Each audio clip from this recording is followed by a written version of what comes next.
Bom, pessoal, o Douglas já me apresentou. Na verdade, assim, uma palestra com alguns insights quando você pensa no Firebase em nível de produção, não só como uma POC para você testar o seu aplicativo. Então, uma pergunta rápida. Quem aqui programa back-end? Beleza. Então, vamos lá. Continua com a mão levantada aí, vai entrando mais gente. Quem aqui sabe fazer o escalonamento e dizer quantas instâncias tem que subir de acordo com a demanda do seu serviço, ou qual que é a configuração de CPU, quanta memória, ou quanta... Ah, tá vendo? Já começou. Quem sabe fazer, mantém a mão levantada. Aí, ó. Beleza, todo mundo abaixa a mão. Levanta a mão a galera do back-end de novo. Quem aqui sabe fazer um teste para saber se o seu servidor vai aguentar um DDoS usando o JMeter? Quem aqui... Ah, esse aqui sabe. Ah, mas você é old school, não vale. Você é desenvolvedor raiz. Quem de vocês saberia montar um servidor MIM ou um servidor LAMP e sabe do que eu estou falando? Tá. Eu tenho esse conhecimento, mas porque eu trabalhei num aplicativo de motoboy, então eu tive que aprender isso tudo de última hora, saber se o aplicativo ia escalar ou não, saber qual banco de dados usar, se eu tinha que usar um MIM ou, desculpa, usar um NoSQL ou um SQL. Eu tive muita dor de cabeça tentando integrar o meu aplicativo mobile com o time de back-end. Eu acabei começando a desenvolver back-end porque eu simplesmente não tinha mais saco para lidar com a galera de back-end. Era impossível, porque eles programavam para eles mesmos, não para servir o app. E foi assim que, você sabe das dores de cabeça disso, e foi assim que eu comecei a aprender a especificar API para a galera do front e para a galera do back conseguir consumir. Isso aqui é mais ou menos a história da internet no Brasil, da internet recente. Eu quebrei em 4 grandes períodos, 95, finalzinho 99, quando é a bolha.com, 2004, época que eu entrei na faculdade, evento importante, né? E agora os últimos anos. Pensando na população em geral, de quantas pessoas tinham acesso à internet no Brasil, cara, no comecinho, quando a internet não era nada, era só uma novidade que passava no Fantástico, eram 100 mil usuários. 99, quando começa a bolha.com, 2 milhões de usuários. Essa, para mim, é a galera assim, que eu mais pago o pau, a galera do Buscapé. Porque esses caras estavam na Poli, largaram a faculdade, e em casa montaram um servidor para tocar uma ideia que era você conseguir pesquisar preço e pôr numa página para a galera ter acesso. Depois disso, quando eles criaram uma própria Inf, que você tinha que literalmente ter a sua máquina, subir o seu servidor, acho que na época era um servidor Windows, o Linux era uma merda, eles conseguiram um serviço de hospedagem, e aqui nem se pensava ainda na ideia de IaaS, né, que é infraestrutura como serviço.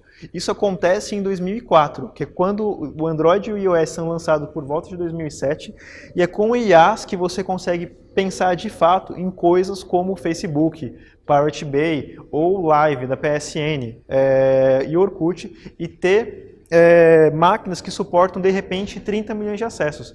Mas por que isso é possível? Porque você consegue, ao invés de ter uma máquina física, ter uma máquina virtual, e você consegue remotamente fazer essas configurações e não ter que pagar um cara de DevOps só para ficar configurando isso. O cara de DevOps passa a ser o cara que gerencia várias máquinas, não ter que ir lá acordar meia-noite e apertar o power para religar a sua máquina. E qual que é o grande boom para mim, mais importante no Brasil? É esse período de 2004 a 2018. O que muda daqui para cá? Mobile. O Brasil não passou pelo processo natural de telecomunicações que aconteceu nos Estados Unidos ou na Europa. Qual que era o fluxo normal? Primeiro vem o telégrafo, depois vem o rádio, depois televisão, linhas telefônicas. E quando começa a internet, é o cabeamento de internet rápida. Você tem uma fibra que começa com o cabo coaxial, depois vai para a fibra de internet, ligando a sua casa, permitindo acesso à internet. O Brasil não teve isso. O Brasil sempre foi um país que é completamente carente em infraestrutura. E é por isso que empresas como a Log, CargoX, a 99 ou o Nubank fazem tanto sucesso. Porque eles provêm para as pessoas que estão no canto mais longínquo do país infraestrutura. Você consegue, com um toque de telefone, ter acesso a um aplicativo bancário, até acesso a meios de você rastrear seja uma carga de caminhão ou um pacote, e tornar um cara que nem o Whindersson Nunes famoso. Não, é sério, cara, o Whindersson Nunes é um cara muito importante. Porque ele sozinho, no fundo do quarto, com uma câmera de telefone, tem mais acesso do que a Rede Globo. Isso é possível por quê? Porque você tem o acesso via telefone do YouTube. Antes isso não era possível.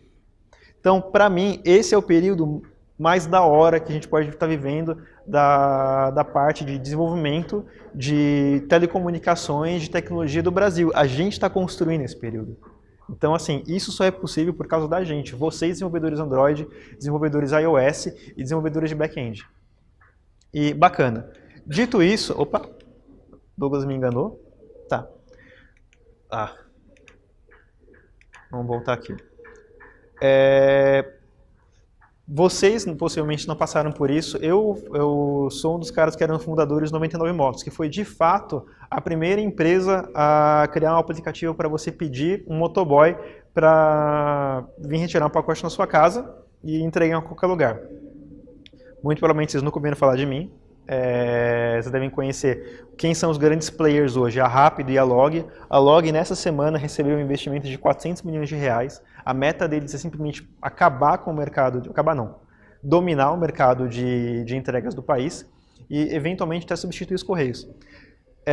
Pensando na Log e na 99 Táxi, vocês não têm ideia do trabalho que é subir um servidor que aguenta esse volume de requisição, que tem que ser confiável, escalável, que tem que lidar com a questão de autenticação. Como que você consegue criar um servidor que você sabe que a pessoa é realmente quem ela diz ser, que ela está acessando recursos, no caso documentos, fotos, dados, que só ela tem permissão.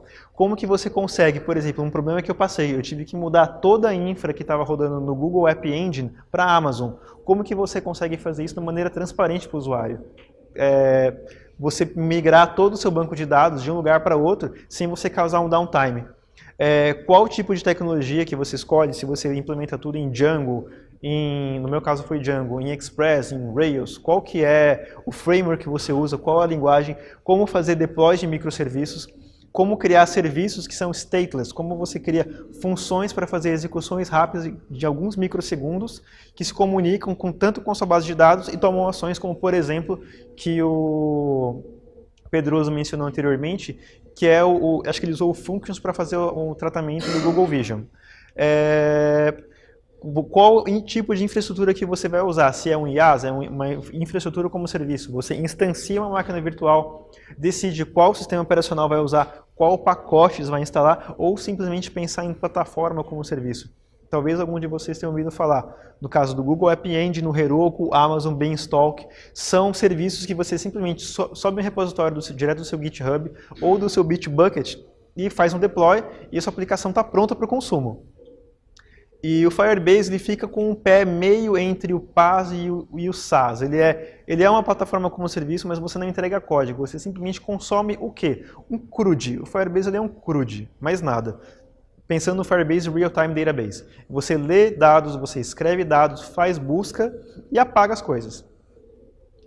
E o Firebase, eu comecei a usar o Firebase na época do Firebase 2. Antes disso, o principal concorrente deles era o Parse, que foi feito pelo Facebook.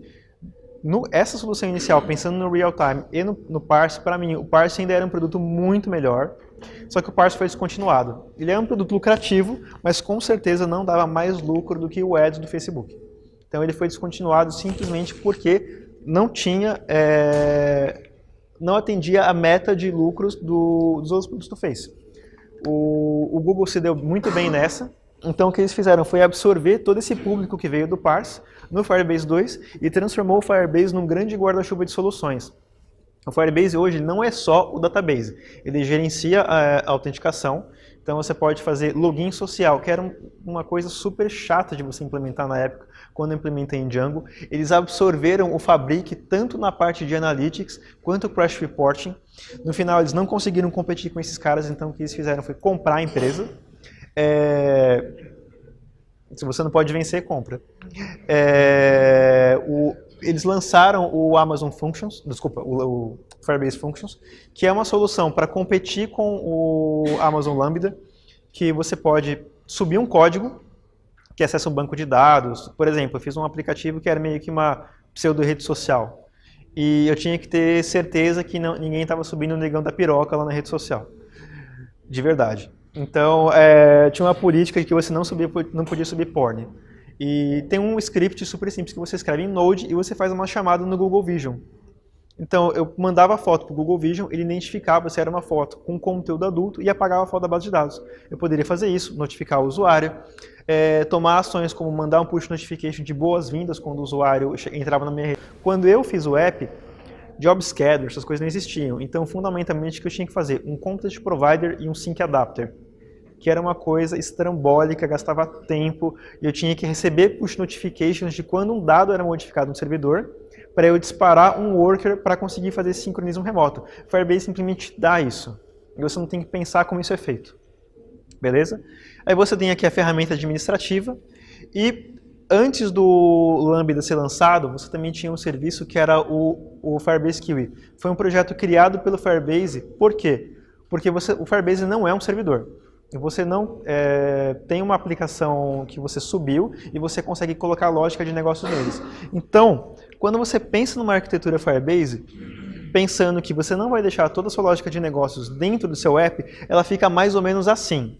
Você tem ou um portal, ou um Android, ou um iOS, que eles se conectam no seu Firebase, que eu coloquei aqui como é um diagrama da Amazon, que é como se fosse um API Gateway, e ele se conecta ao seu banco de dados. Você escreve seu dado, automaticamente você recebe um update, você escreve o aplicativo, escreve no servidor, ele propaga o update para as outras aplicações. Cara, bacana, só que isso aqui não é capaz de deter lógica. E você tem duas opções. Se for um aplicativo simples, como o Flappy Bird, bacana, a única coisa que você quer salvar é o seu score, você pode colocar esse tipo de informação no seu aplicativo. Se você está lidando com um aplicativo bancário ou um aplicativo de transportes, como por exemplo um aplicativo de entrega, e você é um motoboy, e você tem que chamar os motoboys, desculpa, você é um cliente, você quer chamar os motoboys mais próximos e alguém tem que ter um algoritmo de eleição que vai determinar, esse cara aqui vai ser o motoboy que vai fazer minha entrega. Essa lógica de negócio não pode ficar no app, tem que ficar no servidor, só que você não tem um servidor. Ou, por exemplo, método de pagamento. Tem uma empresa que chama Pagarem, que é uma empresa de emissão de boleto. Você não vai deixar a emissão de boleto no app por questão de segurança, porque o app simplesmente pode ser quebrado. Como que a arquitetura é feita, então? Você tem servidores, que pode ser um servidor em qualquer tipo de stack, pode ser dentro do Google, que acaba sendo mais barato pela questão do fluxo de dados. Pelo menos no Firestore eu sei que a leitura de dados ela não entra para a sua cota de download de dados. E essa aplicação, ela ouve modificações no Firebase, do mesmo jeito que o aplicativo escuta. E ela manipula dados e esses dados são propagados por app. É mais ou menos como uma fila de mensagem. O seu app escreve, outras pessoas leem e do mesmo jeito que a sua aplicação lê. O Lambda, ele só é reativo, então ele tem um tempo máximo de execução que ele consegue executar uma tarefa. Então, por exemplo, você não vai colocar no seu Lambda uma manipulação de imagem. Você dispara um serviço externo que tem lá suas bibliotecas C, C++, que são mais lentos, e o Lambda só recebe o resultado de volta e transmite isso para o app. E você não necessariamente tem que colocar isso no Google, né? Você pode colocar aqui, por exemplo, na Amazon, na Microsoft, no Heroku, ou qualquer que seja. Recentemente, eles também disponibilizaram um serviço de armazenamento de imagem, que é super fácil. Você usa o serviço de autenticação do Firebase para estar dentro da sua aplicação, e subir aqui, caso você não queira, você pode, por exemplo, usar o serviço do Google ou o Amazon S3. Bacana. Porém, contudo, todavia, não obstante, não é um casamento perfeito. Eu uso o Firebase numa aplicação que é uma aplicação de produção. E no caso, quando você está com uma aplicação que tem alguns poucos usuários, cara, é legal, você consegue fazer as coisas super rápido e conforme a aplicação vai escalando, você percebe que o Firebase, ele fundamentalmente, ele tem 3 problemas que estão ligados ao ownership do dado, ao esquema do dado e à programação. O que eu quero dizer como ownership? O plano de fuga, migração de dados, autenticação dos usuários e questões legais. Vamos pensar o seguinte, questões legais. Recentemente, foi acho que no final do ano passado, que começou a Lei de Proteção de Dados Europeia, e agora tem no Brasil. Existe uma série de condições que vocês têm que cumprir para estar dentro da GDPR sem ser processado, e a mesma coisa no Brasil. E quando você tem um storage de dado que ele é remoto, pelo menos pensando em termos de Amazon, o Amazon Cloud e o Google Cloud, você consegue escolher a região que a sua aplicação roda. Você consegue escolher dentro do país, está rodando na costa oeste, costa leste dos Estados Unidos, está rodando no Japão, no Brasil. Firebase você não tem esse controle. Você simplesmente cria uma aplicação, está lá os seus dados, você consegue consumir, só que você não sabe onde isso está. Como que você sabe, então, qual lei está regendo os dados que você possui? Se é só um Flappy Bird, beleza. Se você está trabalhando com dados bancários, com dados médicos, dados de geolocalização, como é que você vai dar garantias para o seu usuário de que você está dentro da lei? E qual que é o problema disso?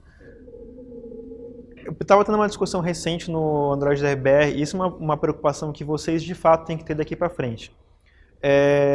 A lei vai valer daqui a 18 meses. Só que para quem trabalha com aplicações financeiras, o Bacen vai começar a impor essas restrições já em fevereiro. Então, fintechs vão estar dentro dessa regulamentação.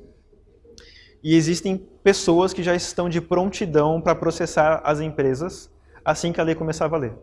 Como, por exemplo, teve um vazamento recente de um marketplace aí de roupas, não vou dizer o nome, e estão sendo processados por uma ação coletiva de vazamento de dados. Também teve uma fintech recentemente, um banco, que vazaram os dados de milhares de usuários, e esses dados eles podem ser usados para abertura de conta. De quem que é a responsabilidade? De vocês desenvolvedores? Porque vocês deveriam estar garantindo a segurança desses dados. Além da questão de segurança, tem a questão da onde está da questão da migração. Se em algum momento vocês simplesmente decidirem não quero usar mais o Firebase, como que eu saio do Firebase? Resposta, não sai. Simples assim. O Firebase, ele não chega a ser nem um Mongo. Então, o Mongo, por exemplo, ele é NoSQL, mas ele não é tão várzea. Se você vai lá e cria um atributo e fala, isso é um nome, isso é um string, você não vai conseguir depois chegar, isso é um nome, isso é um inteiro. Ele vai bloquear isso. O Firebase não tem esse controle. Ele é simplesmente um grande arquivo JSON. Fim. Responsivo, você consegue receber atualização, pode ficar enorme, vários usuários acessam, mas ele é um arquivo JSON. Então, como que você consegue transportar isso para um banco de dados NoSQL ou SQL? Quando eu fiz a migração da aplicação Django, que eu rodava na Amazon, ela estava rodando inicialmente no MySQL. Depois eu fiz a migração para um Postgres. Era um banco de dados relacional, eu consegui fazer a migração usando a própria infraestrutura do Django. Isso não era uma dor de cabeça, porque o framework permite fazer isso. Não existem frameworks que trabalham com Firebase. Em banco de dados existe um conceito que chama Active Record. O que é isso? É uma coisa que abstrai o banco de dados para você simplesmente fazer uma conexão e você pensa em termos de modelo. Modelo você cria dado, apaga, procura, lê, modifica, etc. Será que já foi tudo isso? Tá, beleza. Não, eu tenho 40, nem vem. E bacana. E a questão de modelagem. Ele é completamente livre. Então, o esquema do banco de dados, ele não está no banco de dados. Como que você especifica um dado no Firebase? Ele simplesmente é um Plain Text Object. Ele é um data class do Kotlin. Beleza, super simples. Eu vou lá, pego um dado, criei um cachorro, dei um nome pro cachorro, dei um nome pro cachorro, postei no Firebase, gravei. Aí você fala, então, cara, o cachorro tem um problema agora. O cachorro não vai ter mais número, não vai ter nome. Ele vai ter um serial number. Bacana. Eu vou lá, altero o dado e mando pro meu app. Qual que é o problema em fazer isso? O meu esquema do banco de dados está no app, não está no meu banco de dados, não está no Firebase. Então, eu dependo dos usuários atualizarem o aplicativo. E isso é um problemaço, porque sempre tem aquela galera que não atualiza o app.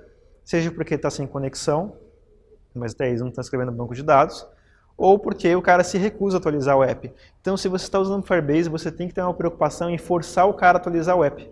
Sempre. Você tem que colocar uma trava lá, você está usando a versão mais antiga do app e jogar o cara na Play Store. Porque se você fizer uma mudança muito brusca de estrutura de dados, como eu tive que fazer, você está ferrado. Porque você tem que manter uma estrutura de dados legada simplesmente porque tem usuários consumindo esse dado ainda. Aí você pode pensar, mas no back-end, se eu tiver duas APIs, eu vou ter que manter duas APIs funcionando para o aplicativo consumir. Beleza, mas no fundo, a sua API vai estar acessando um único banco de dados. Eu tenho total liberdade de pegar uma tabela que está gigante, quebrar ela, sem isso interferir na API que consome esses dados. No Firebase eu não tenho isso. Beleza. A questão da autenticação. Cara, deixa eu dar de cara, autenticação Google+, Facebook, e você consegue fazer autenticação por e-mail e até por telefone. Qual que é o problema se você quiser sair do Firebase? Você pode tirar os seus dados. A gerência de usuários continua no Firebase. Você tem que ter um plano de fuga também para isso. E o principal para mim é o problema de busca de dados. Quando você vê um código, quem escreveu coisa em Firebase aqui já? Levanta a mão. Bacana. Quantos de vocês xingam quando tem que pegar uma lista muito grande e fazer uma query complexa? Por quê? Você vai lá, eu tenho um listener, aí eu crio um listener para fazer um single value listener para pegar um objeto, aí eu pego esse carinha, bacana, vou lá, manipulo o dado e tal, ou então quando tem que fazer uma query complexa, nossa, eu quero pegar todos os usuários que são motoristas de táxi. Aí eu não consigo fazer uma query remota. O máximo que eu consigo fazer é falar, Firebase, ordena esses dados por ocupação, faz uma filtragem por taxi driver, me devolve tudo isso. E todo o resto da filtragem faço local. Cara, se você tem 1 milhão de documentos, você vai ter que baixar 1 milhão de documentos depois da primeira filtragem. Eu não consigo... É estúpido. Então, por exemplo, eu tinha que fazer uma listagem eu tinha que saber todos os pacotes de um livro que foram pagos depois de uma data X e tinha, sei lá, 10 mil pacotes. Então eu tinha que carregar isso na minha aplicação Node e fazer manipulação local. Então você faz isso em memória. Só que isso é uma funcionalidade básica que qualquer banco de dados te dá de graça. E é isso que acontece na prática. Quando você faz uma filtragem, você tem um callback real de listener com listener com listener com listener e fica uma zona. Eu cheguei a pegar um código que tinha 32 callbacks. Beleza. Cadê o Douglas aí? Sumiu. Tá. Então, tá, beleza. Isso é um negócio que chama Next, que é uma lib node para você fazer queries na sua aplicação, desculpa, no seu banco de dados SQL. E é uma coisa completamente declarativa. Você fala que é um usuário, você quer encontrar usuários dentro de uma certa condição. Usuários cujo nome é Maria ou João, são motoristas de táxi. Eu quero que você pule os primeiros 20 documentos, me retorne só 10 e que a data de criação seja descendente. Qualquer banco de dados que você tiver, seja Mongo, MariaDB, qualquer coisa, eu consigo fazer isso. Eu passo essa query para o banco de dados, ele executa e devolve os dados prontos. No Firebase eu não consigo fazer isso. Fim. É um pouco melhor no Firestore, mas ainda assim é limitado. E a questão de abstração. Quando você pensa num framework, Django, Flask, que é um micro-framework, Sinatra, que é o equivalente em Python, Happy, Sails, Rails, que seja. Vai demorar mais. Qualquer coisa, você não pensa em termos de Firebase, você simplesmente pega, faz uma configuração de banco de dados e acabou. Você acessa usando a query da linguagem. Você é imune a isso. Firebase não. Firebase ele é super artesanal. Você está lidando diretamente com uma URL e manipulando os dados. Beleza. Do nosso lado, é mais fácil evitar esses problemas. Por quê? Nós, vamos dizer, estamos mais adestrados com relação a padrões de programação. Então, hoje é muito mais fácil. Qualquer um aqui sabe o que é um MVP, um MVVM, um Clean Architecture e tudo mais. E se você cria sua aplicação Firebase desse jeito, você já está bem imune aos efeitos colaterais relacionados a você acessar o repositório do Firebase. Quando eu comecei a aplicação, o que aconteceu? Na verdade, eu entrei na empresa e inicialmente estavam usando Parse. Ninguém imaginava que o Parse ia ser descontinuado. E a aplicação estava completamente amarrada. E foi feita uma imigração inicial do Parse para o Firebase, eu não estava na empresa ainda, para o Firebase 2. Aí você fala, putz, acabou, terminei de fazer. 3 meses depois que acontece, Google compra o Firebase. Não, galera, para tudo, agora é do Google, é muito melhor. Beleza, tinha que fazer a migração. fui avaliar qual que era o custo de fazer a migração. Não devia ser tão difícil fazer isso, afinal a gente já tinha feito a migração Firebase. Aí eu fiz um grep e tal, fiz uma expressão regular para trocar o nome das bibliotecas, não só não compilou, crashou, e de repente tomei um susto na hora que fui ver o commit. Tinha mais ou menos uns 500 arquivos modificados. Aí eu, como assim? De repente eu estava com um problemaço, que era, eu tinha que garantir que uma aplicação, de repente, tinham 500 arquivos modificados e ia continuar se comportando exatamente da mesma maneira que estava antes do Firebase 2. Por quê? Porque o próprio jeito que os tutoriais do Firebase te ensinam a programar não são pensando em termos de repository pattern. Eles são feitos de um jeito que amarra completamente sua aplicação Android, sua aplicação iOS ou a sua aplicação web no Firebase. Como, por exemplo, quando você usa soluções como Angular Fire. Assim, cara, você tem o seu modo aqui do Angular que automaticamente integra no Firebase. Não façam isso. Ele é legal quando você vai fazer um portal. Só que quando você precisa se livrar da tecnologia, você não consegue. Angular Fire, React Fire, qualquer versão. Eu estava tentando manter o Backbone Fire, acabei descontinuando. E dos piores exemplos que eles davam no tutorial era você usar um adapter direto no seu listener de modificações Firebase. Então, basicamente, você amarrou o seu view direto no banco de dados. Fim. E, cara, e a galera do Google que estava ensinando você a fazer isso. Se você vai usar, trate isso como qualquer outro banco de dados. Fim. Você pode colocar isso atrás no repository pattern.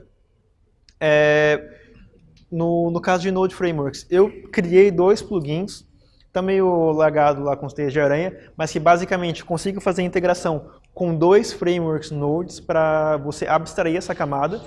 A vantagem deles é que ele é agnóstico com relação eu estar usando Firebase ou estar usando Postgres ou Mongo. A desvantagem é que eu não consigo pegar uma aplicação que já existe e passar a usar. Você tem que criar os dados do Firebase dentro das regras desse framework aqui.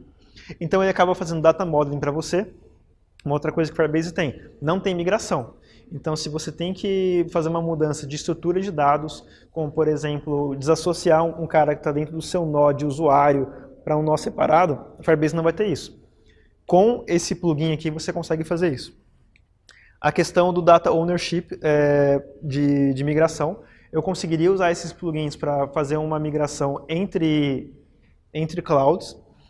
E a autenticação, que é o principal. Se vocês ainda assim não quiserem fazer nada disso, eu sou completamente contra fazer autenticação como usuário e senha. Por quê? Porque a galera perde a senha. Ah, mas tem um serviço de recuperação de e-mail. O público que eu estava acostumado a lidar era uma galera que era analfabeto digital. Então, já teve casos, assim, de cortar o coração. O cara chegar para você e começar a chorar porque ele não sabe que era uma conta de e-mail. E é esse cara que está usando o seu aplicativo. E como é que você explica para o cara que ele tem que recriar uma conta de e-mail para ele conseguir usar o aplicativo? Cara, é super complexo. O tempo de reação que você tem num serviço de suporte para um cara que está lá em Juazeiro não é a mesma coisa que você está aqui em São Paulo, que você atende telefone e simplesmente consegue resolver. Só que por alguma razão inexplicável, esse cara não perde a senha do Facebook. Então, sim, o cara vai lá, cara, o Facebook ele não perde. Tá lá. Então, eu sou completamente a favor de login social. Nem sempre tem como você fazer isso. Se você fizer o seu login usando o sistema de autenticação do Firebase usuário e senha, você está amarrado no sistema do Firebase. O que você pode fazer? Crie o seu próprio servidor que provê identidades. Do mesmo jeito que você usa a autenticação do Facebook e o do Google, crie um servidor que simplesmente gerencia pessoas. Então você vai lá, bate no servidor, ele gera um token JWT para você, um JSON Web Token, e transmite isso para o Firebase. Se porventura você quiser sair do Firebase, pelo menos a autenticação você consegue remover. Isso é bem crítico. Teve uma aplicação bancária que eu estava usando, o que aconteceu? Eles atualizaram o servidor e eu fui deslogado. E eu não paguei a fatura. E só fui descobrir isso 15 dias depois. Tá, eu tinha que ter visto isso, com certeza, a responsabilidade é minha. Mas é uma experiência ruim de usuário. E se a sua base de usuários é muito grande, o custo de você relogar a galera é muito alto. E o que mais? Tem um plugin que eu já mostrei para vocês. Essa linguagem aqui ela é a mesma do que Next, que é usada para as consultas de Postgres. Eu consegui fazer mais ou menos funcionando no Firebase.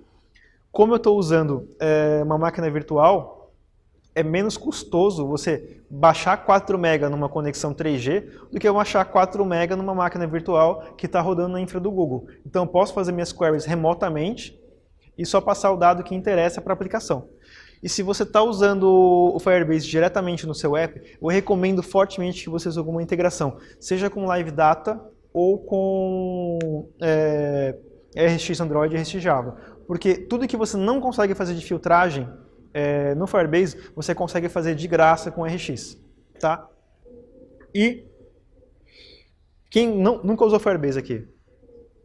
Tá, beleza. Você programou em RX alguma vez na vida, certo? Cara, Firebase, resumindo, é um observable que nunca chega num complete. Fim. É isso que ele faz. Ele só fica dando next no dado. Tá. Bacana. E, caso você tenha que fazer queries complexas localmente, o Nelson já falou isso na palestra anterior, mesmo que o Firebase ele tenha essa questão de cache local, eu recomendo fortemente que, se você está criando a aplicação agora, que você use uma persistência local. Eu estava usando antes o SQLite, eu estava fazendo conta de provider, e eu acabei migrando para o Room. Eu não migrei antes, porque não era nem release candidate, né? Era beta, e eu sou meio contra usar libs beta em coisas em produção real, porque eu tive sérios problemas com coisas do Google que simplesmente foram descontinuadas ou a API quebrou no meio do caminho. No caso foi a API de mapas. Então você consegue transportar mais ou menos o que seria um modelo NoSQL do Firebase para um modelo relacional local. Então você pega o seu dado, salva localmente e acabou, cara. Você consegue fazer todas as queries que eram impossíveis de fazer antes com o seu dado sem acessar a internet. E por que eu coloquei isso? Ah, não lembro. Beleza. O slide está repetido, desculpa, galera. Então é isso. Cara, caso você tenha alguma pergunta mais cabulosa, acho que a coisa mais sinistra que aconteceu comigo no meio do caminho foi o seguinte. O Firebase, ele é um JSON, fim. Não é um banco de dados. E eu estava lá, feliz e contente, trabalhando com puta sono. E tinha um extrato de pagamento lá de compras que um cara fez. Eu apaguei. Nisso que eu apaguei, assim, o coração parou, de repente foi para 140 batimentos por minuto, falei, cara, não tem backup disso, como é que eu restauro? Você não tem como dar um rollback quando você faz isso, não tem essa opção. Então a sua opção é baixar o backup que tem no servidor. O que ele faz? Toda noite ele baixa a sua base inteira do Firebase. E era uma base de 350 GB. Então como que você abre um JSON de 350 GB? No VI? Você dá grep, cara, não abre. Eu não conseguia nem começar a manipular o arquivo. Não tinha como.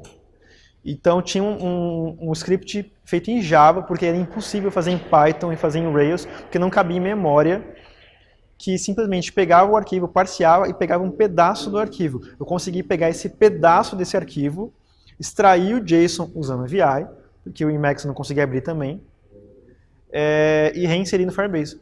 Então, esse é o nível de dificuldade que você tem, às vezes, de uma manipulação besta de banco de dados, que qualquer banco de dados te dá e você não consegue.